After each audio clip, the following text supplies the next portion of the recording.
Hello नमस्कार सुप्रभात दोस्तों, मैं सतीश पाल अपने परिवार सिलेक्शन गुरुजी यूट्यूब चैनल पर आपका हार्दिक स्वागत है, अभिनंदन करते हैं।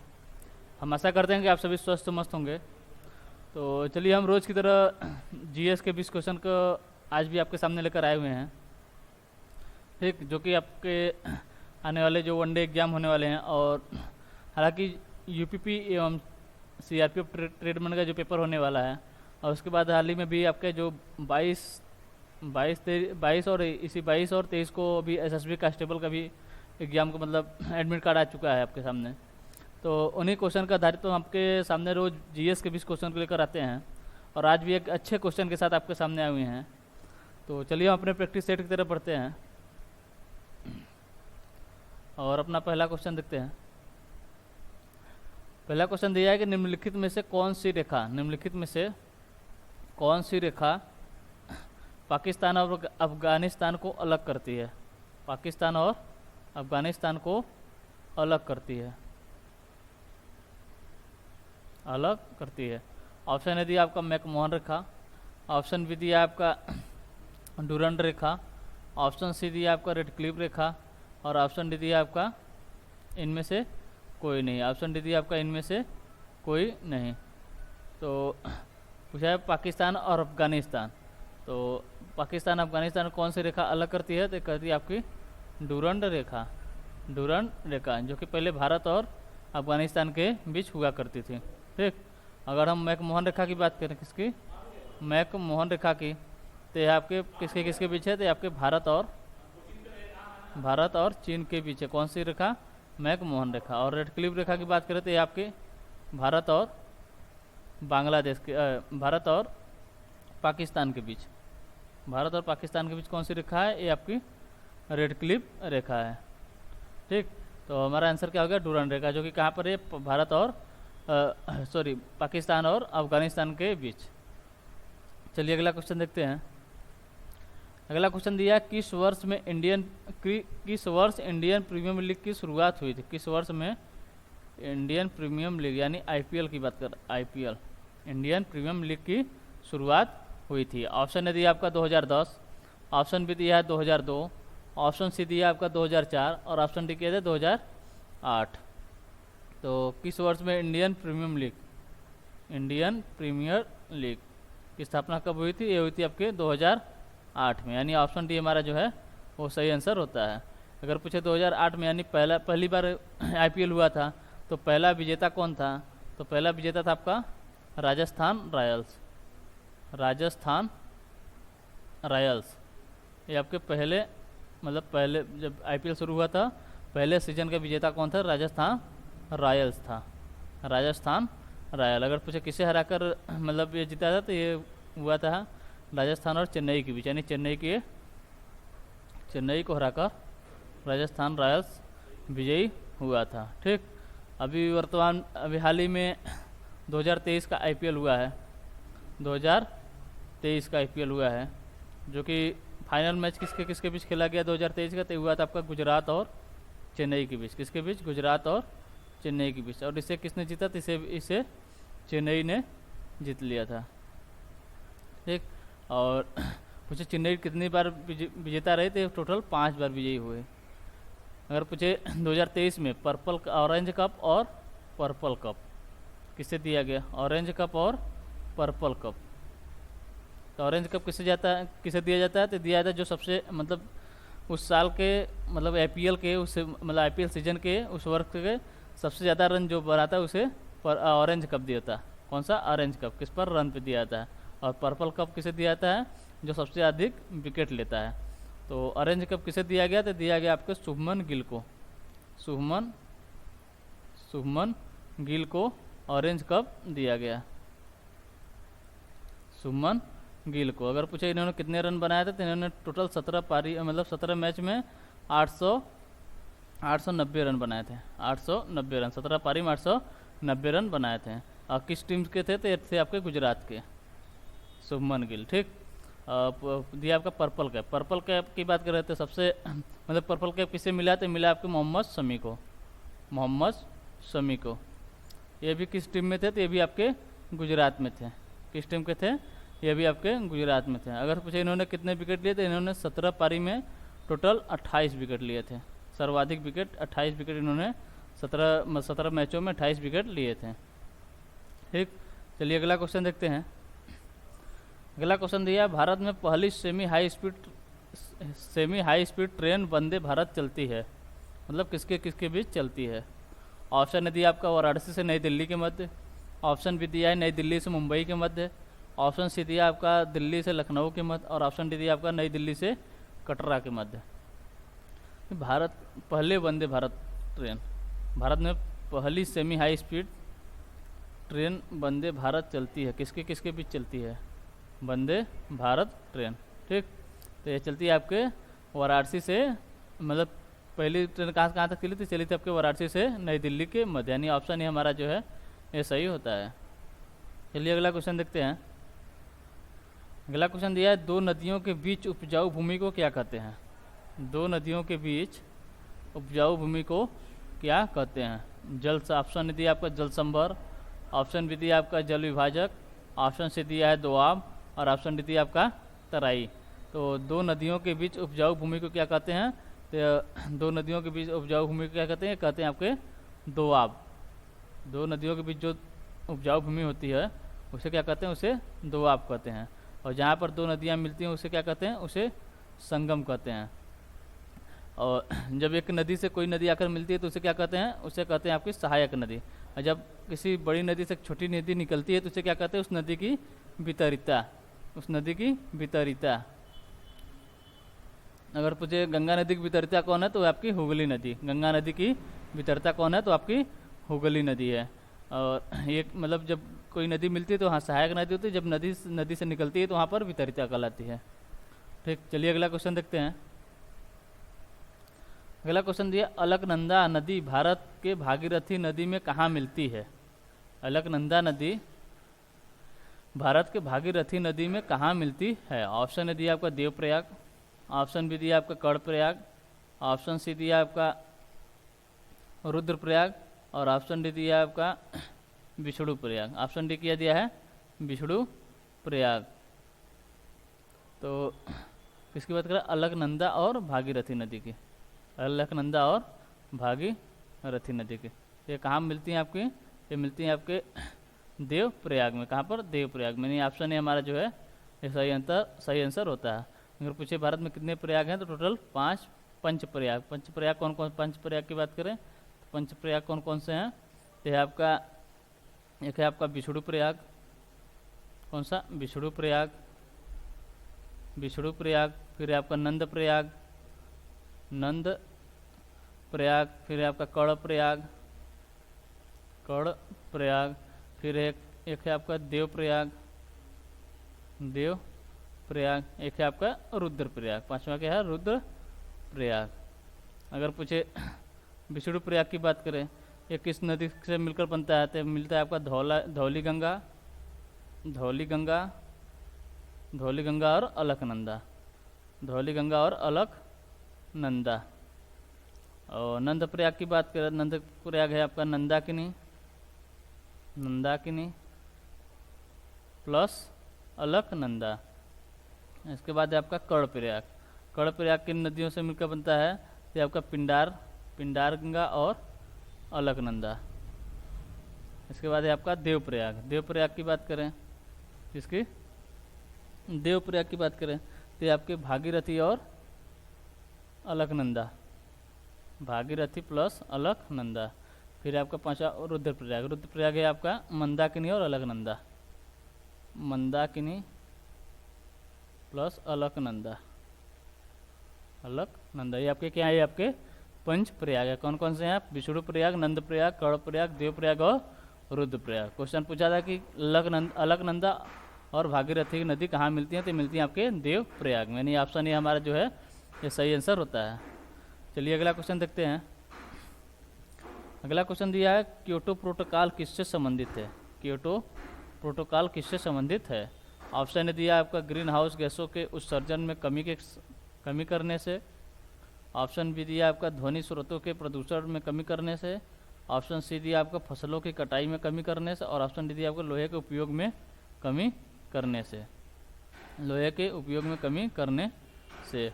किसकी बात करें? Kyoto protocol. तो क्योटो कहाँ पर है? क्योटो है आपके जापान में। कहाँ पर? जापान में। ठीक। और किससे संबंधित है? इससे संबंधित आपके ग्रीन हाउस में गैसों के उत्सर्जन में कमी करने से। यानी ऑप्शन जो है ये हमारा, ये आपका सही आंसर होता है। अगर पूछे इसके क्योटो प्रोटोकॉल, ऑप्शन क्या होगा हमारा? ए सही होगा, जो कि ग्रीन हाउस गैसों के उत्सर्जन में कमी करने से इससे आपका संबंधित है। ठीक। चलिए अगला क्वेश्चन देखते हैं। अगला क्वेश्चन दिया, निम्नलिखित में से कौन 24 वर्षों में भारतीय राष्ट्रीय कांग्रेस के पहले गैर गांधी अध्यक्ष बने हैं? पहले गैर गांधी अध्यक्ष बने हैं। ऑप्शन दिया आपका शशि थरूर, ऑप्शन बी दिया आपका अधीर रंजन चौधरी, ऑप्शन सी दिया आपका मल्लिकार्जुन खड़गे, और ऑप्शन डी दिया सोमेंद्र नाथ मित्र। सोमेंद्र नाथ मित्र। ठीक। तो 24 वर्षों में भारतीय राष्ट्रीय कांग्रेस, पिछले 24 वर्षों में भारतीय राष्ट्रीय कांग्रेस के पहले गैर गांधी अध्यक्ष कौन बने हैं? तो बने आपके मल्लिकार्जुन खड़गे। यानी ऑप्शन सी हमारा सही आंसर होता है। चलिए अगला क्वेश्चन देखते हैं। अगला क्वेश्चन दिया है, भारत का राष्ट्रीय खेल दिवस किस उत्कृष्ट खिलाड़ी के जन्म दिवस के अवसर पर मनाया जाता है? भारत का राष्ट्रीय खेल दिवस किस उत्कृष्ट खिलाड़ी के जन्म दिवस के अवसर पर मनाया जाता है? ऑप्शन दिया आपका मिल्खा सिंह, ऑप्शन बी दिया आपका नवाब मंसूर अली खान, ऑप्शन सी दिया आपका मेजर ध्यानचंद, और ऑप्शन डी दिया माइकल फरेरा। Michael Ferreira. तो भारत का राष्ट्रीय खेल दिवस ये मनाया कब जाता है? तो मनाया जाता है आपका 29 अगस्त को। 29 अगस्त को कौन सा दिवस मनाया जाता है? आपका राष्ट्रीय खेल दिवस मनाया जाता है। तो किसके जन्म दिवस मनाया था? मनाया था आपके मेजर ध्यानचंद। ये कौन थे?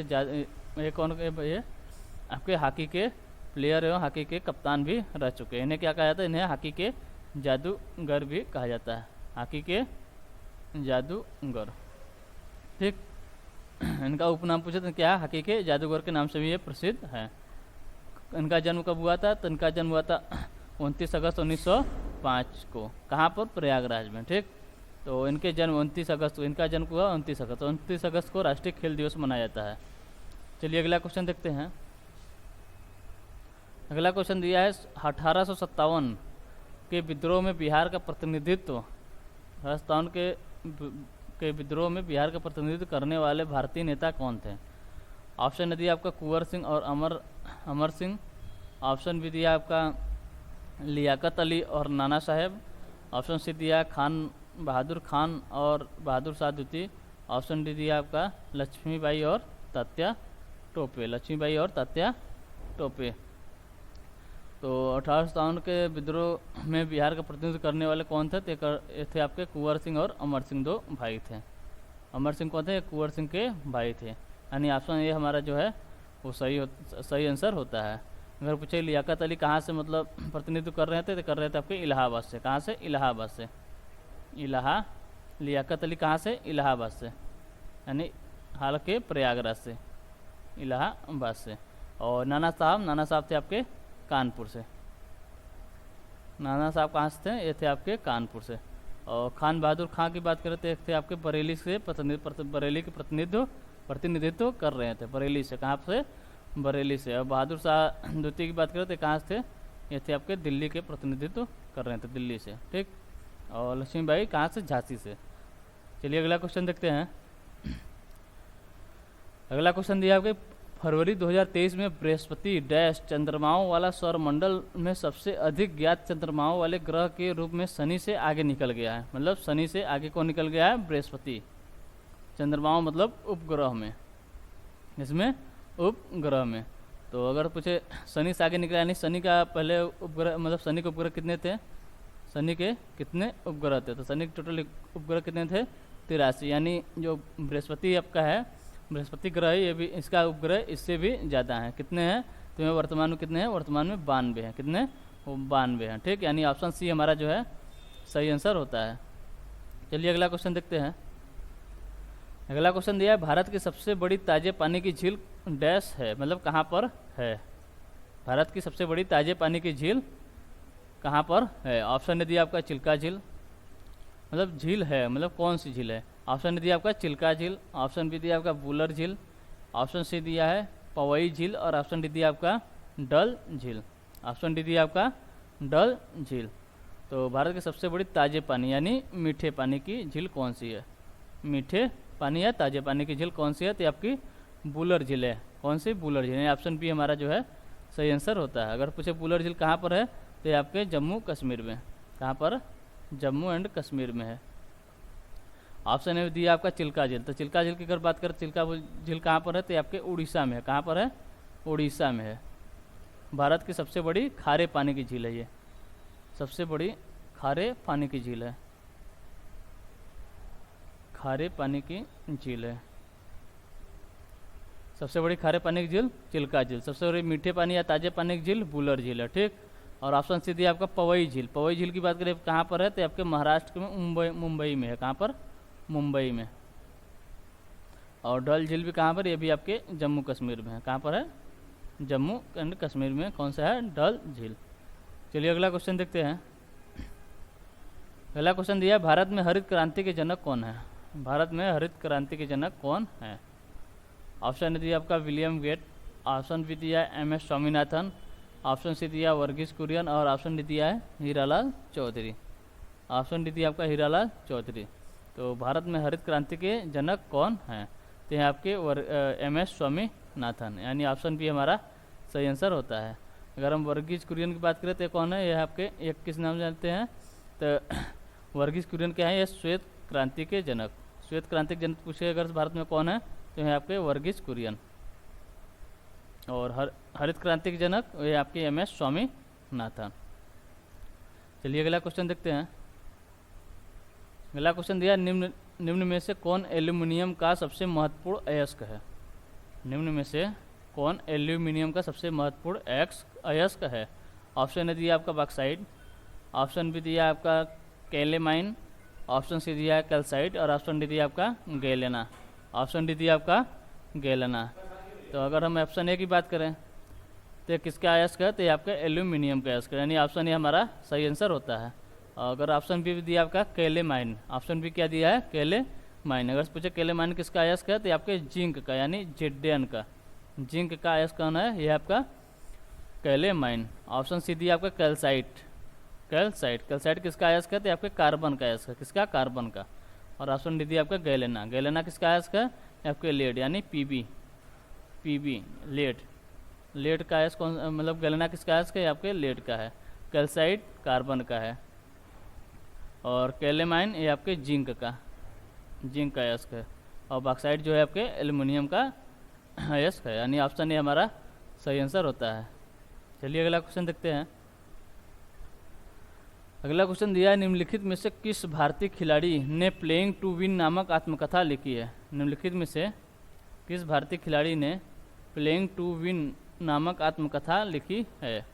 ऑप्शन ए दिया आपका सानिया मिर्जा, ऑप्शन बी दिया आपका पीवी सिंधु और ऑप्शन सी दिया आपका साइना नेहवाल, ऑप्शन डी दिया कर्णम मल्लेश्वरी। ऑप्शन डी दिया आपका कर्णम मल्लेश्वरी। किसकी बात कर रहा है? प्लेइंग टू विन नामक आत्मकथा किसकी है?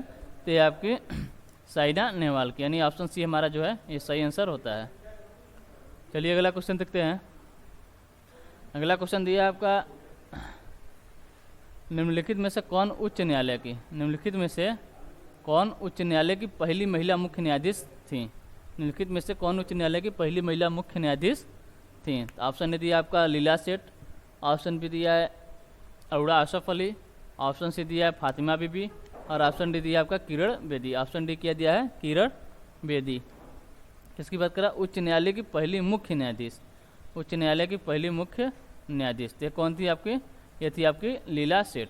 लीला सेठ कौन थी? आपकी उच्च न्यायालय की पहली महिला मुख्य न्यायाधीश थी। किस न्यायालय में थी? ये थी आपकी हिमाचल प्रदेश की। कहाँ पर? हिमाचल प्रदेश के हाई कोर्ट की पहली महिला मुख्य न्यायाधीश कौन थी? ये थी आपकी लीला सेठ। तो हिमाचल प्रदेश में बनी थी, पहली भारत की पहली महिला मुख्य न्यायाधीश थे। ठीक। अगर हम फातिमा बीबी की बात करें तो ये सुप्रीम कोर्ट की पहली महिला न्यायाधीश हैं। किसकी? सुप्रीम कोर्ट की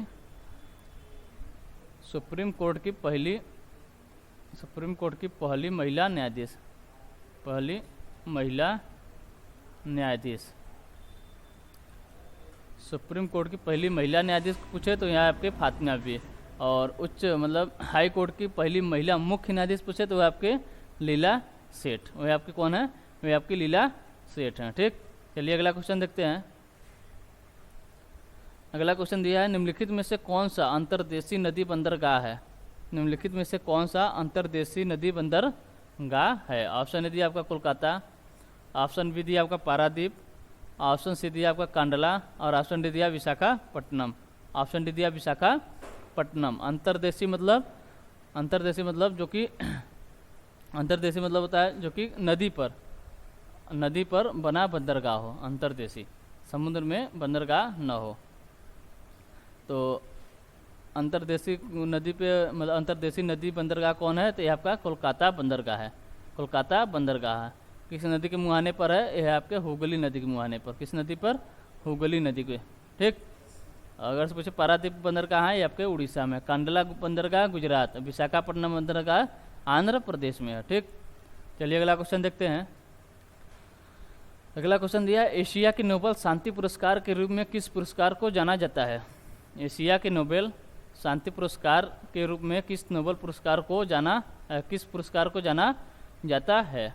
ऑप्शन ए दिया आपका पुलित्जर पुरस्कार, ऑप्शन बी दिया आपका मैग्सेसे पुरस्कार, ऑप्शन सी दिया आपका DSC पुरस्कार। ऑप्शन डी क्या दिया है, DSC पुरस्कार। तो और ऑप्शन डी दिया आपका ग्रैमी पुरस्कार। एशिया के नोबेल शांति पुरस्कार के रूप में किस पुरस्कार को जाना जाता है, तो जाना जाता है मैग्सेसे पुरस्कार को। किसे, मैग्सेसे पुरस्कार को। अगर पूछे इसकी मतलब इसकी स्थापना इसे स्थापित कब किया गया था, तो किया गया था 1957 में। किसके नाम पर, मतलब ये कहाँ पर है, तो ये फिलीपींस के पूर्व राष्ट्रपति, किसके, फिलीपींस के पूर्व राष्ट्रपति रेमन मैग्सेसे के नाम पर दिया जाता है। फिलीपींस की राजधानी पूछे तो कौन सा है, फिलीपींस की राजधानी आपकी मनीला। ठीक, तो फिलीपींस के पूर्व राष्ट्रपति के नाम से रेमन मैग्सेसे पुरस्कार दिया जाता है। अगर पूछे रेमन मैग्सेसे पुरस्कार पाने वाले प्रथम व्यक्ति कौन है, तो ये आपके विनोवा भावे रेमन मैग्सेसे पुरस्कार पाने वाले पहले व्यक्ति हैं। चलिए अगला क्वेश्चन देखते हैं। अगला क्वेश्चन दिया, किसी राज्य में राष्ट्रपति शासन किस अनुच्छेद के अंतर्गत लगाया जा सकता है। किसी राज्य में राष्ट्रपति शासन किस अनुच्छेद के अंतर्गत लगाया जा सकता है। ऑप्शन ए दिया अनुच्छेद 392, ऑप्शन बी दिया अनुच्छेद 354, ऑप्शन सी दिया अनुच्छेद 355 और ऑप्शन डी दिया अनुच्छेद 356। किसकी बात कर, राष्ट्रपति शासन किस अनुच्छेद के तहत लगाया जाता है, तो लगाता है अनुच्छेद 356 के, अनुच्छेद 356, यानी ऑप्शन डी जो हमारा सही आंसर होता है। चलिए अगला क्वेश्चन देखते हैं।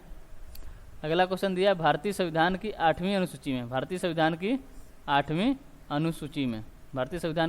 अनुसूची में सिंधी भाषा को कब जोड़ा गया था। ऑप्शन दिया आपका 21वां संविधान संशोधन द्वारा, ऑप्शन बी दिया 71वें संविधान संशोधन द्वारा, ऑप्शन सी दिया आपका 92वें संविधान संशोधन द्वारा, ऑप्शन सी दिया आपका 42वें संविधान संशोधन द्वारा। ठीक, तो किसकी बात कर रहा है, 8वीं अनुसूची में सिंधी भाषा को कब जोड़ा गया था। तो पूछे अगर से 8वीं अनुसूची में कितनी भाषा का प्रावधान है, इसमें कितने टोटल 22 भाषाओं का उल्लेख है। कितने, 22 भाषाओं का उल्लेख है। तो अगर से मूल संविधान में पूछे कितने भाषा थे, तो मूल संविधान में यहाँ थे आपके 14 भाषा। कितने थे, मूल संविधान में थे आपके 14 भाषाएं। किसमें थे, मूल संविधान में। मूल संविधान में पूछे कितने भाषा थे, तो आपके 14 भाषा थे। किसकी बात कर रहा है, मूल संविधान की।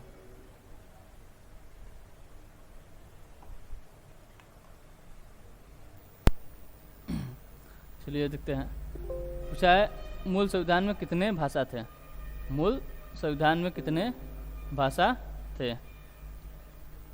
मूल संविधान में आपके 14 भाषा थे। कितने, 14 भाषा थे। मूल संविधान में 14 भाषा थे। अगर से 14 भाषाओं की बात करें तो 14 भाषा कौन कौन से थे, तो 14 भाषा थे आपके, जैसे एक तरफ देखते हैं।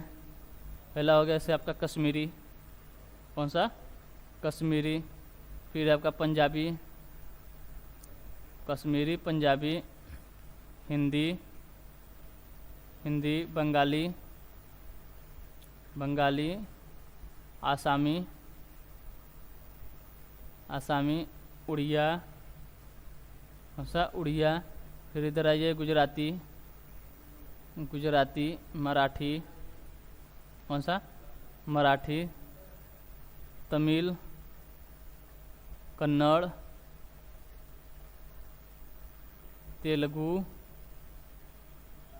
मलयालम, उर्दू और संस्कृत। कितने हो गए? कश्मीरी हो गया, पंजाबी हो गया, हिंदी हो गया, बंगाली, आसामी, उड़िया, गुजराती, मराठी, तमिल, कन्नड़, तेलुगु, मलयालम, उर्दू और संस्कृत। ये आपके मूल संविधान में 14 भाषाएं उल्लिखित थीं। अगर पूछे 15वां भाषा कौन था, तो 15वां भाषा था आपका सिंधी। 15वां भाषा कौन था? ये था आपका सिंधी। पूछे कब जोड़ा गया, तो जोड़ा गया था आपके 21वें संविधान संशोधन द्वारा। कब? 21वें संविधान संशोधन द्वारा। 21वें संविधान संशोधन द्वारा। ये कब हुआ था? 1967 में। कब? 1967 में 21वां संविधान संशोधन द्वारा सिंधी भाषा को जोड़ा गया था। ठीक, यानी ऑप्शन ए हमारा जो है वो सही आंसर होता है। और इसके बाद आपके 3 भाषा जोड़े जाते हैं। कौन कौन से? नमक, यानी नमक मतलब नेपाली, मणिपुरी, नमक, नेपाली, मणिपुरी और कोंकणी। ये आपके 71वें संविधान संशोधन द्वारा, 71वें संविधान संशोधन 1992 में से 3 भाषा को जोड़ा गया था। किस को? नेपाली, मणिपुरी और कोंकणी को। फिर इसके बाद आपके 4 भाषा जोड़े गए हैं। कौन कौन से? तो वो थे आपके MSDB, यानी बोडो, मतलब उधर से लेंगे तो बोडो, डोंगरी, संथाली, मैथिली। बोडो, डोंगरी, संथाली और मैथिली। बोडो, डोगरी, संथाली, मैथिली। ये किस संविधान संशोधन द्वारा है? तो इसके लिए ट्रिक है। सिंधी किसके द्वारा? 21वें संविधान, नेपाली, मणिपुरी, कोंकणी 71वें। 21 71 को जोड़ देंगे तो आपका आ जाएगा 92वें, यानी 92वें संविधान संशोधन द्वारा 4 भाषा है, बोडो, डोगरी, मैथिली, संथाली। ये कब हुआ था? 2003 में से जोड़ा गया था। ठीक, ये आपके टोटल कितने हो गए हैं? ये टोटल हो गए आपके 14 उधर थे, 4 3 7 1 8, 14 8 22 भाषाएं। टोटल कितने हो गए? 22 भाषाएं। ठीक, चलिए अगला क्वेश्चन देखते हैं। अगला क्वेश्चन दिया, रडार द्वारा किसी जहाज की स्थिति जानने हेतु निम्न में से किस तरंगों का उपयोग किया जाता है? रडार द्वारा किसी जहाज की स्थिति जानने हेतु निम्न में से किस तरंगों का उपयोग किया जाता है? ऑप्शन दिया आपका ध्वनि तरंगे, ऑप्शन बी दिया आपका रेडियो तरंगे, ऑप्शन सी दिया विद्युत तरंगे और ऑप्शन डी दिया पराश्रव्य तरंगे। ऑप्शन डी दिया आपका पराश्रव्य तरंगे। तो रडार द्वारा किसी जहाज की स्थिति जानने हेतु निम्न में से किस तरंगों का उपयोग किया जाता है? तो किया जाता है आपके रेडियो तरंगे का उपयोग किया जाता है। नहीं, ऑप्शन बी हमारा जो है वो सही आंसर होता है। ठीक, तो चलिए आज के लिए बस इतना ही। अब मिलते हैं आपसे अगले सेशन में, यानी अगले प्रैक्टिस सेट में। और अगर आपको सेशन अच्छा लग रहा है तो लाइक एवं सब्सक्राइब जरूर करें और शेयर करना ना भूलें। ठीक, अगर आपको कहीं अगर से मतलब कमी महसूस हो रही है तो उसे कमेंट बॉक्स में ज़रूर बताएं, जिसके लिए हम मतलब उसे सही करने की कोशिश करेंगे। ठीक, तो ठीक है, आज के लिए बस इतना ही। तब तक के लिए आपको टेक केयर, बाय बाय, जय हिंद, जय भारत।